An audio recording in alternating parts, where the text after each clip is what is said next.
Ayo jangan dedak apa di kamu रातिदेखि हराएको सुतै भनेको त छैन मरा यो जगल त्यो मरा पनि खै सुन्ताली जगल त्यो कहाँ सुत्यो तिमीलाई याद छैन बेलुका तिमीले त्यहाँ डेनमा ओछ्यान लगाइदिएको होइन सुत भनेर कहाँ मरे देखेनौ काटे गयो त अन्त खाटमा सुतै भनेको थिएँ नि मैले दिनमा एकताल गोथेला सोधिहेर्नु त गाईको गोठमा सुत्यो कि भाइ जाऊ आयो गोथेर यहाँ केन पो धुइरहेछ तँसँग देखिन जगल देख्का तँसँग सुतेन राति बत्ती थिएन फ्यान थिएन गरमले कता हिँडे कि तँसँग सुतेन त्यहाँ त दुर्मुसे हिजो बेलुका उयो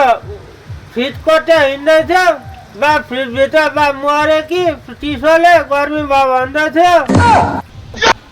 सुन्ताली त्यो जगल देख्का मर हिँडेका खोज्नुका फ्रिजहरू कोट्याउँदै थिए त्यहाँनिर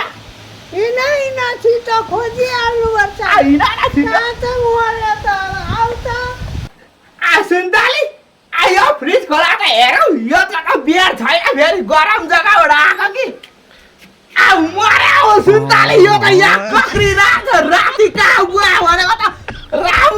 यसलाई निकाल सुन्ताली अगाडि बोलाउँछ यो डायरी आउने मान्छेलाई छिटो यो कक्रिसकेछ दाइहरू आउनुहोस् त छिटो यो त मर लाग्छ जग्गाले निकाल छिटो यसलाई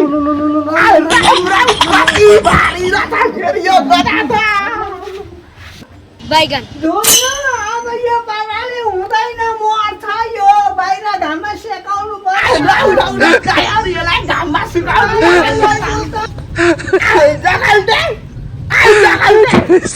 आयो त मर जाऊ के साह्रो गर्नु भयो राम रातभरि फ्रिजमा गएर सुतेपछि यहाँ अहिले घाममा तातोमा गरम नभएर जाडो हुन्छ त तर दिनमा सुत भनेर कसले फ्रिजमा गएर सुत भने त जगल त्यसलाई उठ जगल दे डाका अन्त पसिना नआउने जग्गाबाट आएपछि के गर्नु पसिना नचुने जग्गाबाट पसिना चुहेपछि त धुर्मुसे त्यसलाई म यहाँ राख्नु सक्दिनँ तँलाई बरु यो गेनमा हालेर सिक्किम मिल्क युनियनका ठुला फ्रिजमा पठाइदिन्छु त जगल दे पसिहालेर